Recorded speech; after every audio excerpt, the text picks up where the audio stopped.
The crystalline spires of New Harmony rose like frozen music into the pale green sky, their surfaces reflecting the gentle light of the system's twin suns.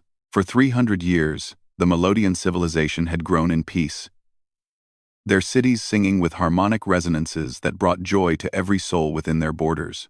They were a species of pure thought and emotion, beings whose entire existence revolved around creating beauty through sound, light, and mathematical precision. Ambassador Lyrinth stood at the apex of the central spire, her translucent form shimmering with distress patterns that would have been heartbreaking to any being capable of perceiving them. Through the vast crystalline windows, she could see the approaching darkness, a fleet of Ravager ships that moved through space like locusts through a grain field, consuming everything in their path. High resonance. The final evacuation transports have departed, reported Commander Velos, his harmonic voice cracking with strain. But our defensive grid won't hold them for more than a few hours. The Ravagers have broken through 7 star systems in the past month. Their hunger knows no bounds. Lyrinth's form flickered with patterns of deep sorrow. The Ravagers were a plague upon the galaxy, a species that consumed not just resources, but the very life force of worlds they conquered. They turned planets into barren husks, their inhabitants into drained corpses, leaving behind nothing but emptiness and silence. Entire civilizations had vanished beneath their advance, their art and culture snuffed out like candles in a cosmic wind. "Have there been any responses to our distress calls?" she asked, though she already knew the answer. The Centauri Federation sent their regrets, but their fleets are already engaged, defending their own borders. The Vegan Alliance offered to accept refugees, but they cannot spare military vessels. The Council of Wisdom, they are debating the matter in their eternal Congress. Lyrinth closed her eyes, feeling the weight of her entire civilization pressing down upon her consciousness. The Melodians were builders and dreamers, philosophers and artists. They had never developed weapons of war because they had never needed them. Their entire society was built upon the principle that all conflicts could be resolved through harmony and understanding. The Ravagers did not understand harmony. They understood only hunger. "Continue broadcasting our distress signal on all frequencies," she commanded. "If there are any beings in this galaxy who still believe that beauty and knowledge are worth preserving, perhaps they will hear us." There, one, the transmission that went out from New Harmony was unlike any distress call ever sent. Rather than a simple request for military aid, it was a condensed encyclopedia of Melodian civilization, their greatest songs compressed into mathematical formulae, their most beautiful artworks translated into light patterns, their entire philosophical framework encoded in harmonies that could touch the soul of any sentient being capable of receiving them. "This is New Harmony to any who can hear us." Lyrinth's voice carried across the void, accompanied by music so beautiful it could make stone weep. "We are the Melodians, and we are dying, not just our bodies, but our dreams, our songs, our hope for a future where beauty has meaning. If there is anyone out there who believes that art and music deserve to exist, if there is anyone who thinks that love and creativity are worth fighting for, please, help us.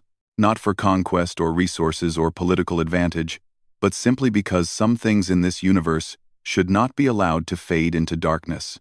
The message spread through subspace like ripples on a pond, reaching across vast distances to touch the consciousness of thousands of species. Most heard it as simply another plea from another dying world. Tragic, but not their responsibility. Others recorded it for historical archives, another example of civilization's fragility in the face of cosmic brutality. But in a small yellow star system that most galactic databases listed as "caution, hazardous biosphere," something very different happened. Captain James Mitchell was finishing his morning coffee aboard the exploration vessel Pathfinder Times, when the signal reached Earth's outer detection grid. He had been part of humanity's deep space reconnaissance program for 8 years, mapping systems and cataloging potentially habitable worlds for future colonization. It was quiet work, usually boring, exactly the kind of assignment given to officers who had been deemed too reckless for more conventional postings.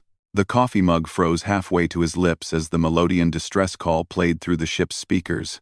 The music was unlike anything he had ever heard, haunting, beautiful, and desperate, in a way that spoke directly to something fundamental in human nature. By the time the transmission ended, every member of his crew had gathered on the bridge in stunned silence. "Sir," whispered communications specialist Lisa Park, tears streaming down her cheeks. That was the most beautiful thing I've ever heard. And they're all going to die." "See."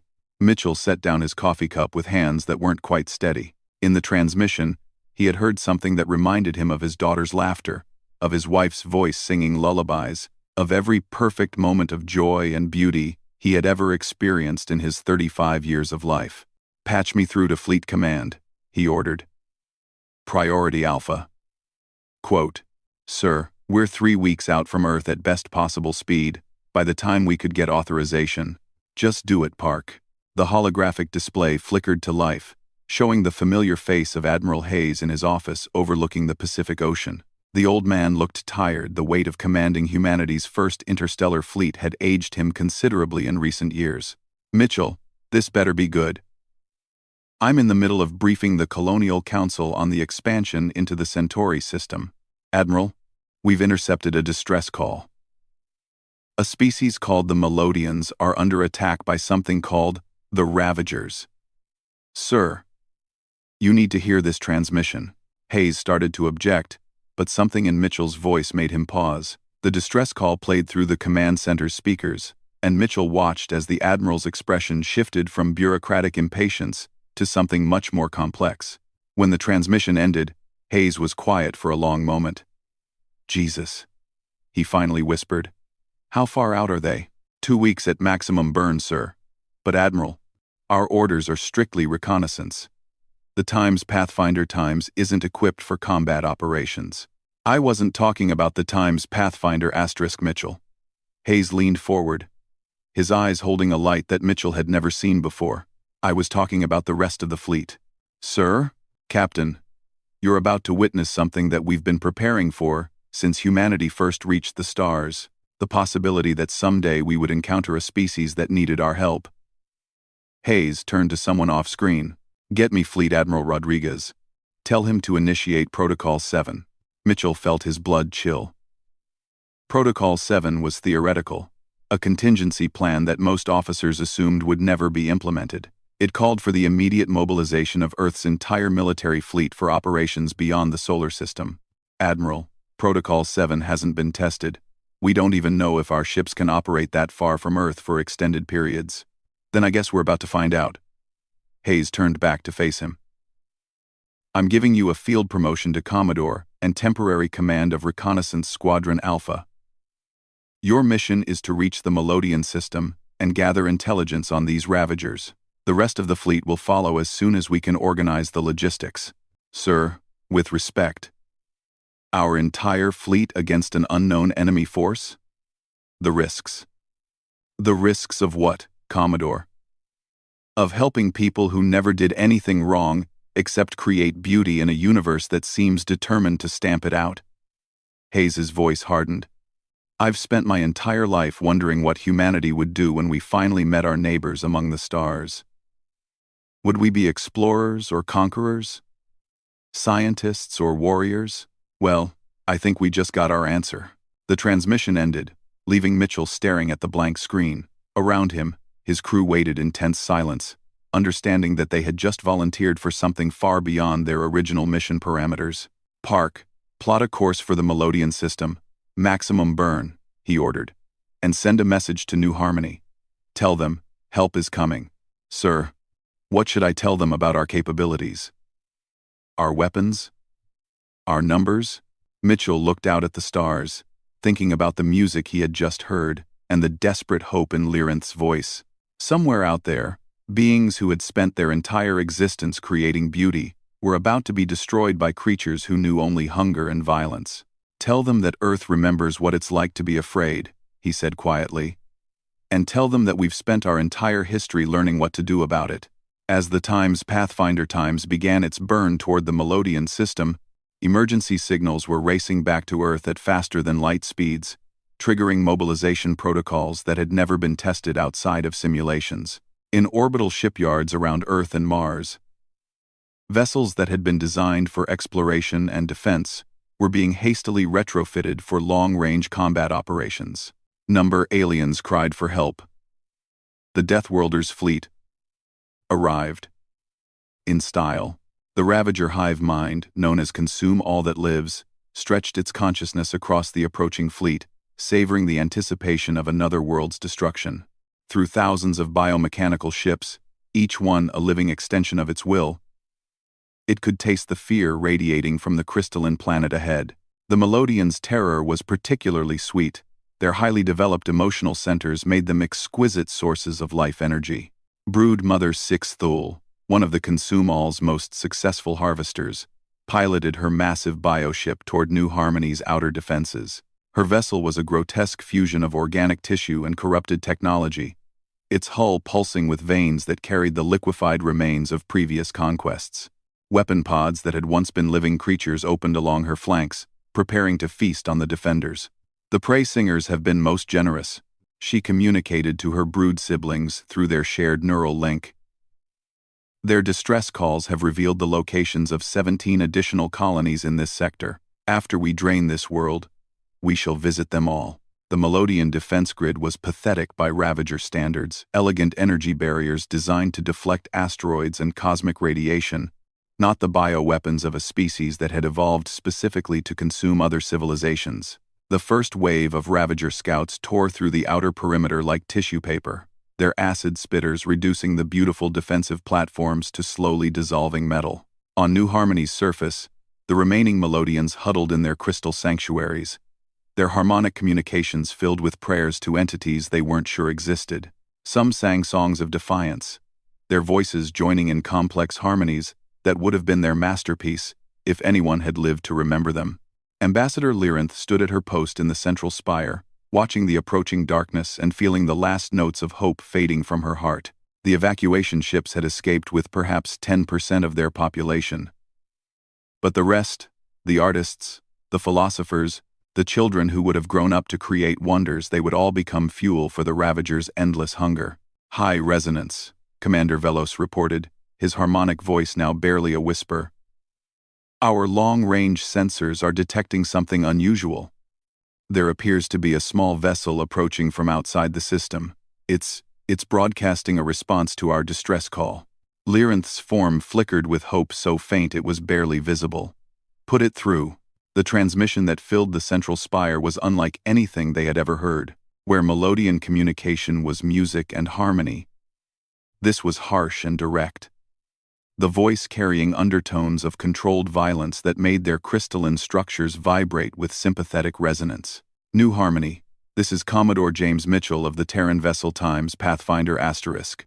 We received your distress call and are en route to your position. I know things look bad right now, but I need you to hold on for just a little longer. The cavalry is coming, and we're bringing friends. Terrans? Velos's harmonic patterns showed confusion. There is no record of this species in the galactic database. 47. Velos's harmonic patterns. Before Lyrinth could respond, their sensors detected something that defied explanation. Space itself seemed to be tearing open just beyond the system's outer planets, reality splitting apart like fabric under tremendous stress. What emerged from these tears made both the Melodians and the Ravagers pause in disbelief. The first ship to clear the artificial wormhole was clearly a scout vessel, sleek, small, and moving with a predatory grace that suggested it had been built for hunting rather than exploration. But it was what followed that truly captured everyone's attention. Dreadnoughts that stretched for kilometers through space, their hulls scarred by battles fought in distant systems. Carriers that disgorged swarms of fighters like angry insects from a hive. Support vessels that bristled with weapon systems that seemed to operate on principles that violated several fundamental laws of physics. And at the center of the formation, a command ship so massive that it created its own gravitational field, pulling nearby asteroids into orbit around its bulk. The Terran fleet numbered in the hundreds, each vessel bearing the scars and modifications that spoke of a species that had spent its entire existence learning how to fight and win. But more than their numbers or their technology, it was their formation that made the watching Ravagers feel something they had never experienced before: uncertainty. These ships moved like a pack of apex predators that had spotted wounded prey. There was no hesitation, no fear, no discussion of terms or negotiations. They simply formed up into attack formations and began their approach with the calm confidence of beings who had never met an enemy they couldn't kill. Admiral Elena Rodriguez stood on the bridge of the Time's unconquered asterisk, her weathered hands gripping the command rail as she studied the tactical displays. At 62, she had overseen the design and construction of every ship in the fleet, preparing for the day when humanity would need to project force beyond their own solar system. She had never imagined that day would come so soon, or under such circumstances. "Report," she ordered, her voice carrying the authority of someone who had spent decades commanding the respect of the most dangerous military force in known space. "Ma'am, we've got approximately 300 Ravager bioships in various stages of attack formation," reported Captain Torres from the tactical station. "Their technology appears to be predominantly biological, but our sensors are detecting energy signatures that suggest they're more than just overgrown animals." "And the Melodians?" "Approximately 40,000 survivors on the planet's surface. Their defensive grid is down to 30% effectiveness. At current rates of engagement, they have maybe 6 hours before complete orbital bombardment becomes inevitable." Rodriguez nodded slowly, studying the enemy formation with the practiced eye of someone who had spent her career analyzing how to kill things efficiently. The Ravagers were spread out across the system, confident in their numerical superiority and their previous victories over civilizations that had never learned to fight back. They were about to learn the difference between conquering artists and facing warriors. "Signal the fleet," she ordered. "Engagement Protocol Delta 7. I want those bioships torn apart before they know what hit them. And patch me through to the Melodian survivors." The holographic display shifted to show Ambassador Lyrinth's crystalline form, her harmonic patterns now showing a mixture of desperate hope and disbelief. "Admiral Rodriguez, of the Terran Defense Force," Elena said, her voice gentling slightly as she addressed the alien diplomat. "I understand your people have been having some trouble with uninvited guests. We're here to help with that problem." "Admiral, your fleet, how did you arrive so quickly? Our distress call was sent only days ago, and your system isn't even in our stellar cartography databases." Rodriguez smiled, the expression holding all the warmth of a mother and all the coldness of a professional killer. "Ma'am, we've been ready for this fight since before your species developed spaceflight. The only question was when it would find us." She turned back to her tactical officers. "All ships. Weapons free. Show these things what 4 billion years of evolution looks like when it gets angry." The first exchange of fire was unlike anything the galaxy had ever witnessed. Ravager bioweapons that could dissolve the hulls of most known vessels splashed harmlessly against Terran shields that seemed to operate on principles beyond conventional physics. In return, the human fleet unleashed weapons that made the watching Melodians question their understanding of reality itself. Kinetic kill vehicles moving at significant fractions of light speed turned Ravager bioships into expanding clouds of organic matter. Directed energy weapons that could focus stellar-level energies into beams narrow enough to thread through needle eyes. And strangest of all, weapons that seemed to reach directly into the enemy ships and detonate their power sources from the inside. But it was the humans' tactical coordination that truly dominated the battle. Where the Ravagers fought as individuals driven by hunger, the Terran fleet moved like a single organism with hundreds of deadly limbs. Their formations flowed and shifted with a precision that spoke of countless hours of training and an understanding of warfare that went down to the molecular level. Broodmother Sixthul felt the first stirrings of fear as she watched her brood siblings die in flashes of nuclear fire. Her bioship's organic computers were struggling to process the tactical data these Terrans fought, with a combination of technological superiority and strategic brilliance that she had never encountered. "Consume all that lives," she transmitted to the hive mind. "These creatures. They do not fight like prey species. They hunt like apex predators." The response that came back through the neural link carried undertones of rage and confusion. "Impossible. All species serve either as food or as competition to be eliminated. These Terrans. What manner of world could produce such creatures?" "Oh."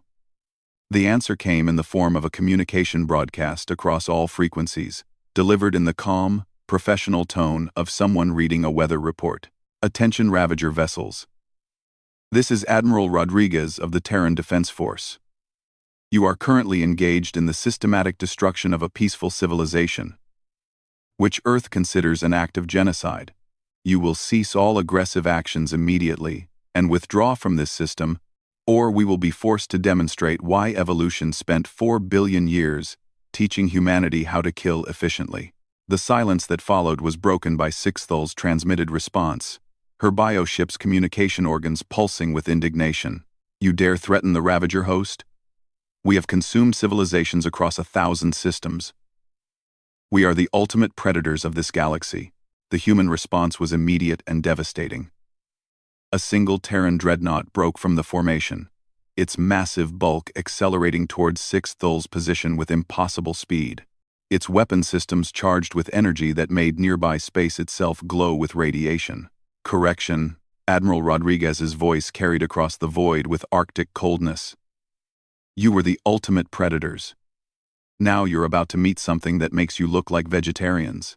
Humanity was about to make its debut on the galactic stage, and they were going to do it in the most human way possible, by rushing headlong into a fight they couldn't win, for people they'd never met.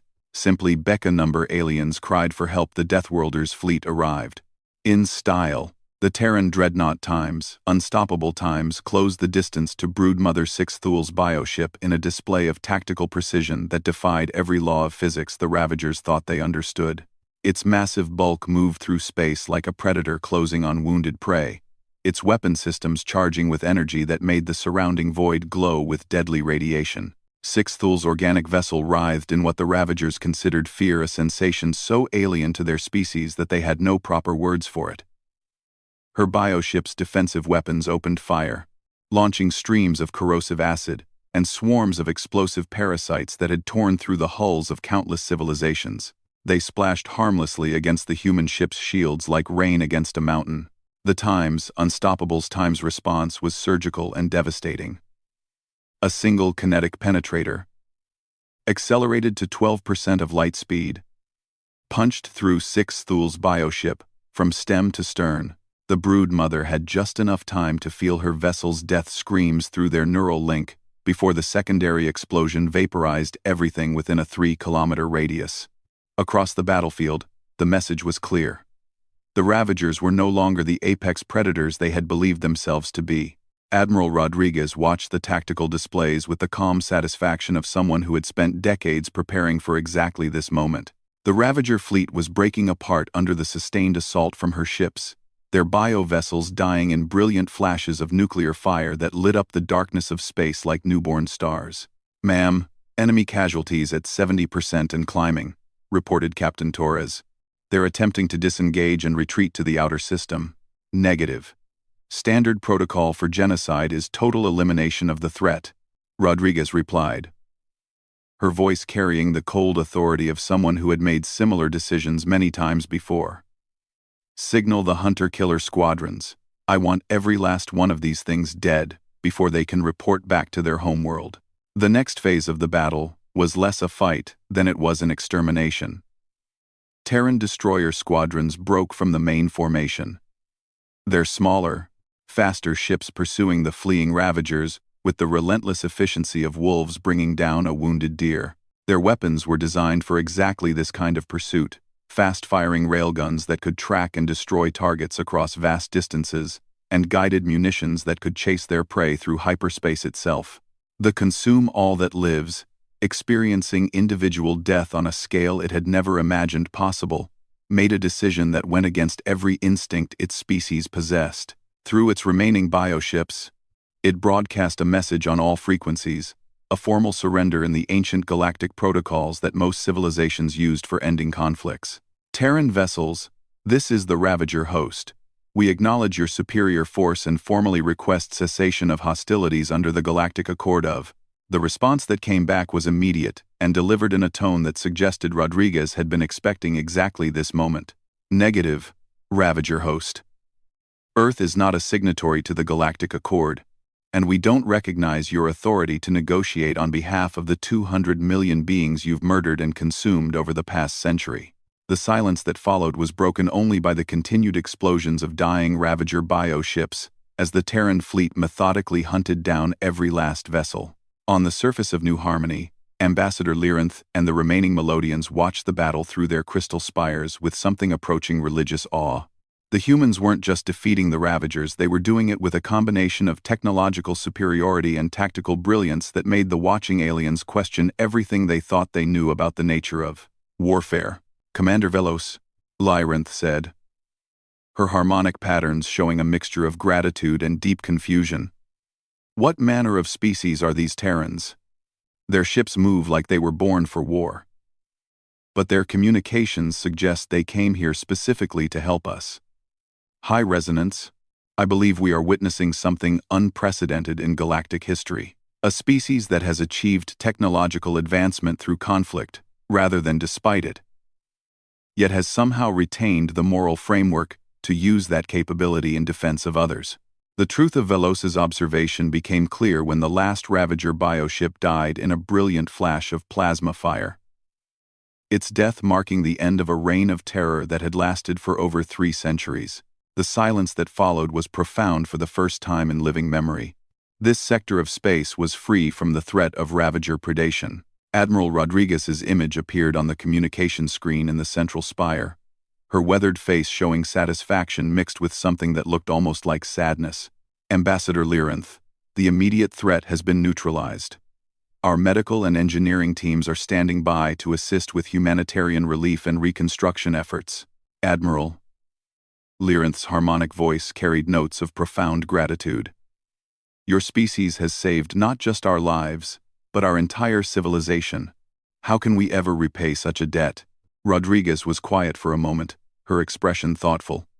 "Ma'am, in my experience, the best way to repay a favor like this is to pass it forward. Help the next species that finds itself in trouble. Share your music and your art with anyone who wants to learn from it. And if you ever encounter another species that's facing extinction at the hands of bullies and predators, don't hesitate to call us." "You would do this again? Risk your ships and your people for strangers? Ambassador, let me tell you something about humanity. We spent the first 4 billion years of our existence learning how to survive on a world that was actively trying to kill us. Everything from the bacteria in our water to the largest predators on our continents saw us as food. We learned to fight, to adapt, to never give up, and to never leave our people behind." Rodriguez gestured toward the view screen, where Terran ships were already beginning humanitarian operations, their shuttles carrying supplies and medical personnel to the planet's surface. "But somewhere along the way, we also learned that the strongest thing you can be isn't the biggest predator in the forest. It's the one who uses that strength to protect those who can't protect themselves. Your distress call didn't just ask for help. It showed us beings who had spent their entire existence creating beauty, facing extinction at the hands of creatures who knew only hunger and violence." She leaned forward slightly, her voice taking on an intensity that made the crystal spires resonate with sympathetic vibrations. "There was never any question about whether we would come. The only question was how fast we could get here." Over the following weeks, the galaxy watched in fascination as the Terran fleet carried out what they called humanitarian operations, with the same ruthless efficiency they had shown in combat. Engineering teams that could repair Melodian crystal technology using principles the aliens didn't even understand. Medical personnel who worked tirelessly to heal both physical and psychological trauma, and most importantly, scholars and artists who sat with Melodian survivors to learn their songs and ensure that their culture would not be lost. But it was the intelligence reports that truly shook the galactic community. The Terran fleet had not just stumbled across the Melodian distress call by accident. They had been monitoring subspace communications across a radius of hundreds of light years, listening for exactly these kinds of situations. Earth, it seemed, had been preparing for this moment since they first detected signs of intelligent life among the stars. The final revelation came when Ambassador Lyrinth was invited aboard the Unconquered Times for a formal ceremony marking the beginning of diplomatic relations between Earth and the Melodian survivors. As she walked through the corridors of the massive vessel, she noticed something that made her crystalline form flicker with wonder. The walls were covered with art. Not human art, but works from dozens of species across the galaxy. Paintings, sculptures, musical compositions. poetry translated into hundreds of languages. Each piece was carefully preserved and displayed with reverence that spoke of deep appreciation for beauty in all its forms. "Admiral Rodriguez," she asked during the ceremony, "how did you acquire such an extensive collection of galactic art? Your species is new to interstellar travel." Rodriguez smiled, the expression carrying all the warmth of someone sharing a cherished secret. "Ambassador, we've been listening to the galaxy's radio transmissions for over a century. Every time a civilization broadcast their art, their music, their stories into space, we recorded it, we studied it, we learned from it." She gestured toward a particularly beautiful Centaurian light sculpture that pulsed with colors that had no names in human language. "We knew that someday we would meet our neighbors among the stars. We wanted to be ready to appreciate what made each of them special, to understand what we would be fighting to preserve." As word of humanity's intervention spread across the galaxy, carried by survivors and witnesses to the battle, the response was mixed. Some species saw the humans as potential saviors, beings who might finally bring an end to the predator races that had terrorized the peaceful worlds for millennia. Others viewed them with suspicion, wondering what such a militarily advanced species might want in return for their protection. But in the quiet corners of the galaxy, in the places where artists gathered to share their work and philosophers debated the nature of existence, a new song began to spread. It was a song of hope, the idea that somewhere among the stars, there lived a species that had learned to channel the violence of their evolution into protection for those who could not protect themselves. The humans had arrived, and for the first time in galactic history, the predators were afraid. And in the deep archives of the Terran Defense Force, Admiral Rodriguez filed her after-action report with a note that would become part of human military doctrine. "First contact successful. The galaxy is bigger and more dangerous than we expected, but also more beautiful. Recommend continued expansion of humanitarian fleet operations. There are a lot more people out there who could use our help." Humanity had found its place among the stars, not as conquerors or colonizer number. They thought no help would come. Then a human battleship roared from the void. The mining colony of Kepler 442b had been silent for 72 hours. What started as routine excavation work in the Outer Rim territories had become a desperate fight for survival against an enemy that showed no mercy. The Zephyrian Empire had arrived without warning, their sleek black vessels descending like vultures upon the defenseless settlement. Commander Velox of the Galactic Mining Consortium stood in the makeshift command center, watching the tactical display with growing despair. Red dots surrounded their position completely. His four-armed Altarian frame trembled as he calculated their remaining ammunition and power reserves. The numbers painted a grim picture. "Sir, we have maybe 6 hours of defensive barriers left," reported Lieutenant Cree, her insectoid features clicking with anxiety. "The Zephyrians have been probing our weaknesses all morning. They know we're trapped." The mining colony housed over 3,000 souls from 12 different species. Families who had come here seeking honest work in the asteroid fields. Children who had never known war. Elderly beings who had survived the last great conflict, only to face extinction once again. They had sent distress signals across every known frequency, broadcasting their desperate pleas into the void of space. No one had answered. The Galactic Council was too far away, their nearest patrol ships at least 2 weeks distant. The Trade Federation had already written off this sector as a loss. Even the mercenary guilds had declined their offers, claiming the mission was suicide against Zephyrian battlecruisers. Velox walked to the observation deck and gazed up at the crimson sky. 3 massive Zephyrian dreadnoughts hung in the atmosphere like dark omens. Their hulls bristled with weapons capable of turning the entire colony into molten slag within minutes. Yet they waited, playing with their prey, savoring the fear that radiated from the trapped civilians below. "Why don't they just finish us?" whispered Dr. Yana, the colony's chief medical officer. Her blue-scaled Aquarian hands shook as she held her scanner, trying to treat wounded defenders who kept arriving at her makeshift hospital. "Because they enjoy it," Velox replied grimly. "The Zephyrians feed on terror. They want us to suffer before they claim our mining rights and sell our people into slavery." The Zephyrian Empire had built their reputation on such cruelty. They would descend upon peaceful settlements, terrorize the inhabitants for days, then either enslave the survivors or eliminate them entirely. Their technology was superior to most galactic civilizations, their warriors bred for combat from birth. Few had ever successfully resisted a Zephyrian assault. Young Pip, a maintenance worker from the outer tunnels, burst into the command center with tears streaming down his furry face. "Commander, they're demanding we surrender. They say if we don't lower our shields in 1 hour, they'll start executing prisoners they captured from the outer settlements."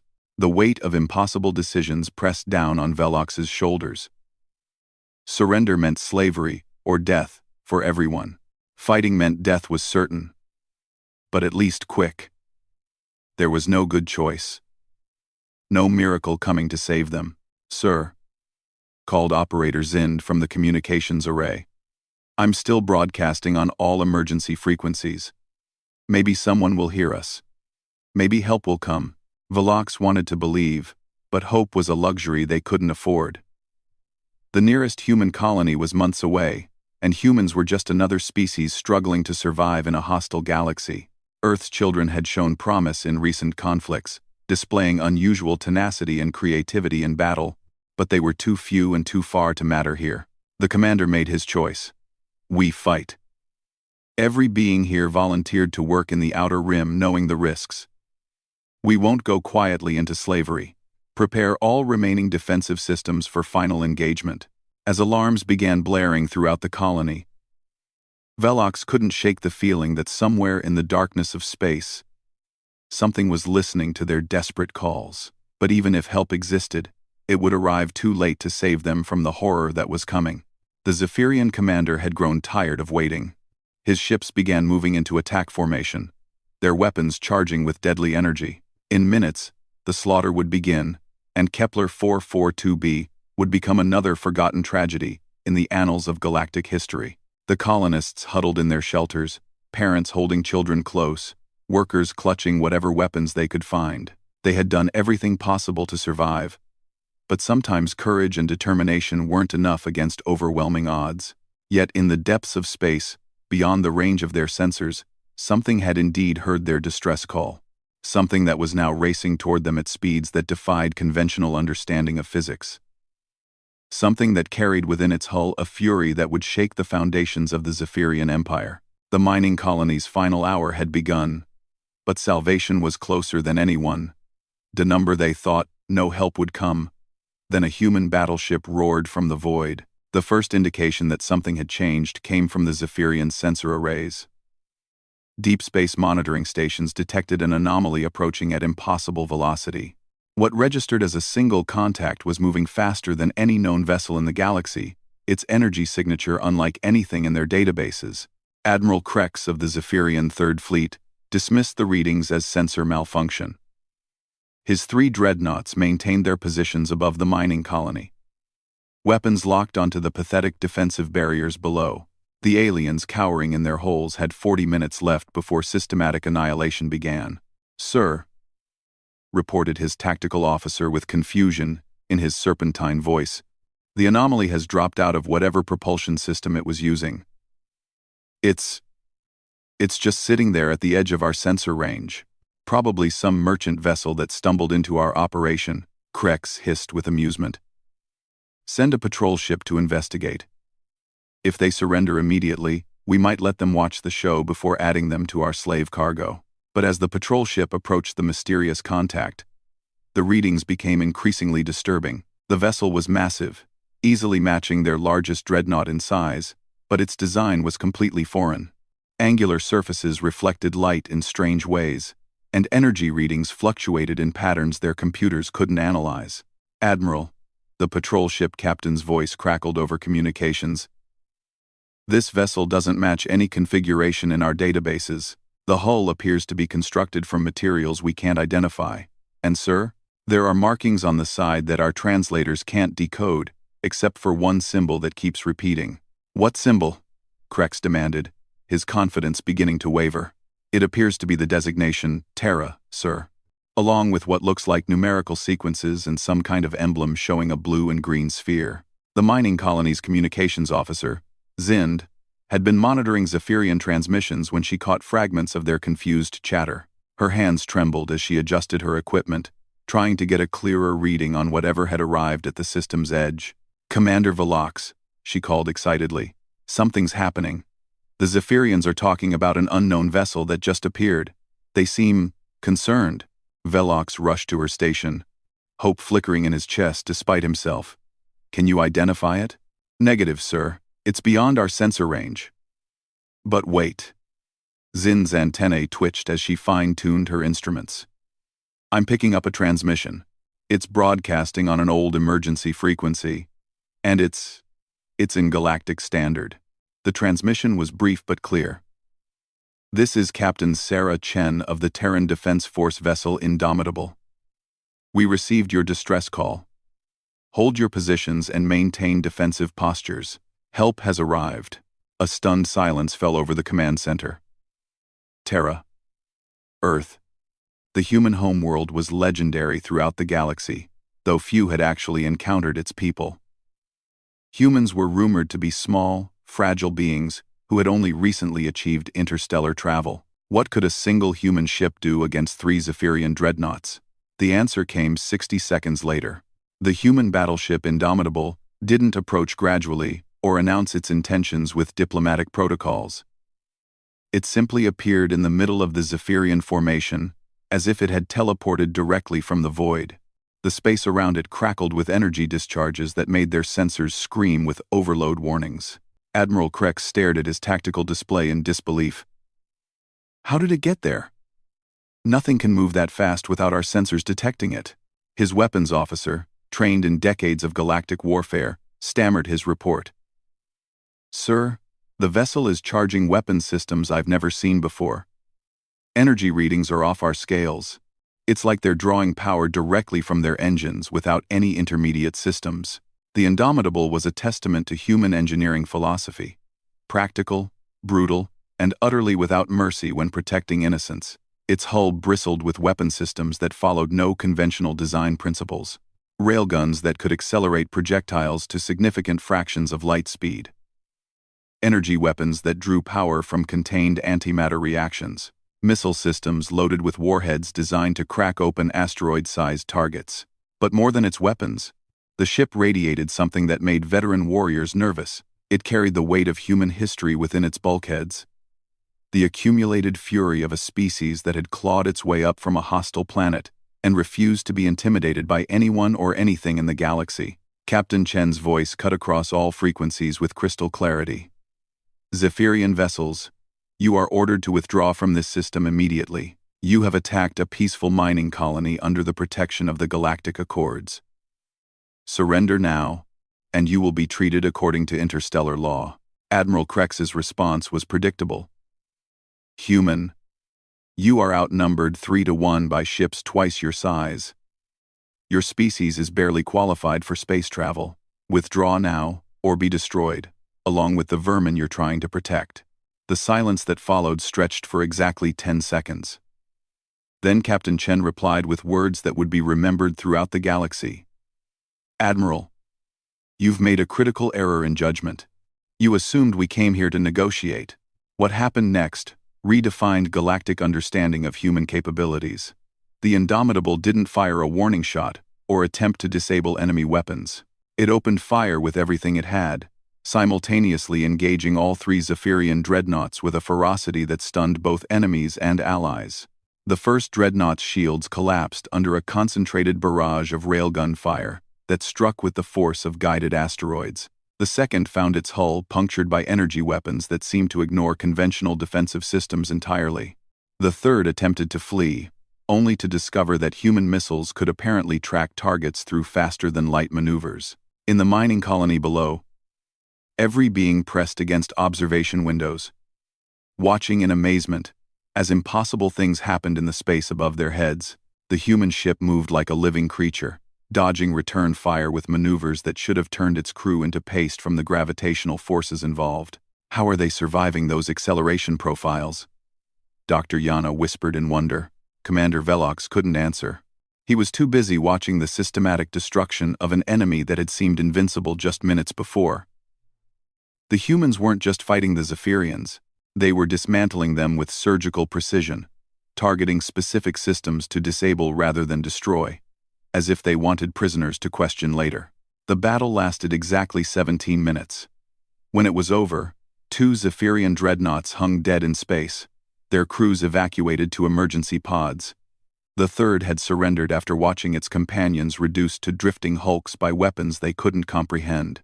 As rescue shuttles began launching from the Indomitable toward the mining colony, Captain Chen's voice once again filled the communications channels. Kepler, 442b, mining colony, this is Captain Chen. Medical teams and supplies are en route. Your ordeal is over. But for the Zephyrian Empire, a much larger ordeal was just beginning. They had made the mistake of threatening innocents within range of Earth's children, and humanity had a very long memory for such offenses. Read to number. They thought no help would come. Then a human battleship roared from the void. The aftermath of the battle revealed truths that would reshape galactic politics for generations. As human medical teams worked alongside colony doctors to treat the wounded, and engineering crews repaired damaged systems with efficiency that amazed their alien hosts, Captain Sarah Chen stood in the mining colony's command center reviewing the intelligence gathered from captured Zephyrian databases. "Commander Velox," she said, her voice carrying the quiet authority of someone accustomed to making life and death decisions. "Your colony wasn't randomly selected. The Zephyrians have been systematically targeting isolated settlements throughout this sector for the past 2 years. They've enslaved or eliminated over 40,000 beings. The weight of that number settled heavily on everyone present. 40,000 souls. Gone because no one had been strong enough or willing to stop the Zephyrian expansion." Commander Velox's forearms gestured helplessly as he processed the scale of the tragedy. "Why didn't the Galactic Council intervene?" he asked, though he suspected he already knew the answer. Captain Chen's expression hardened. Because stopping the Zephyrians would have required a military commitment that none of the Council species were willing to make. It was easier to write off the Outer Rim territories as acceptable losses. Dr. Yana looked up from her medical reports, her Aquarian features troubled. "Captain, I need to ask something that's been bothering me since your ship arrived. How did you get here so quickly? Our distress signal was sent less than 4 days ago. The nearest human colony should be months away." The captain exchanged glances with her tactical officer, Lieutenant Commander James Park, who had been quietly observing the conversation. "Doctor, what I'm about to tell you is classified information that will become public knowledge within the next few hours anyway. Earth didn't send us from a nearby colony. We were dispatched directly from Sol System." "That's impossible," stammered Operator Zind. "Sol System is over 800 light-years from here. Even with the fastest known FTL drives, that journey would take weeks." "You're correct about conventional FTL limitations," Captain Chen replied. "But human engineering has taken a different approach to faster-than-light travel. We call it quantum tunneling displacement. Instead of accelerating through subspace, we essentially create temporary wormholes that allow instantaneous travel across vast distances. The implications hit the assembled beings like a physical blow. If humans could travel instantly across hundreds of light-years, it meant that Earth's influence could be projected anywhere in the galaxy without warning. The strategic balance that had kept various species in check through distance and logistics had just been shattered." Lieutenant Commander Park activated a holographic display that showed the current positions of human vessels throughout the galaxy. "What you're seeing represents the first phase of Operation Righteous Fury. 17 human battleships have been deployed to locations where Zephyrian forces are currently attacking civilian populations." The display was breathtaking in its scope. Red markers indicated Zephyrian positions, while blue markers showed human vessels that had appeared seemingly from nowhere to engage them. As they watched, several red markers began blinking out of existence. "You're fighting them everywhere at once," Commander Velox whispered in amazement. "The Terran Defense Force doesn't believe in half measures when protecting innocent lives," Captain Chen explained. "We spent months gathering intelligence on Zephyrian operations while they assumed we were just another minor species to be ignored. When we finally moved, we moved decisively. Young Pip, who had been listening from the corner where he was helping repair damaged equipment, spoke up with the directness of youth. "But humans are supposed to be weak. Everyone says your people are small and fragile compared to most galactic species." Captain Chen smiled at the maintenance worker's honest question. "Pip, there's something the galaxy doesn't understand about humanity. Physical size and individual strength matter very little when you have superior technology, tactical coordination, and most importantly, the absolute refusal to abandon those who need help." She gestured to the tactical display still showing human operations across the sector. Every human aboard every one of those ships volunteered for this mission, knowing they might not return home. Not because we're naturally aggressive, but because we believe that civilized beings have a responsibility to protect those who cannot protect themselves. Dr. Yana set down her medical scanner and studied the human captain with new understanding. "That's why you came. Not for territorial gain or resource rights, but simply because we asked for help." "That's exactly why we came," Lieutenant Commander Park confirmed. "Earth's history taught us that evil prospers when good people do nothing. The Galactic Council's unwillingness to stop the Zephyrians made them complicit in every atrocity committed in these outer territories." The communication system suddenly activated with an incoming transmission from the Terran Defense Force flagship.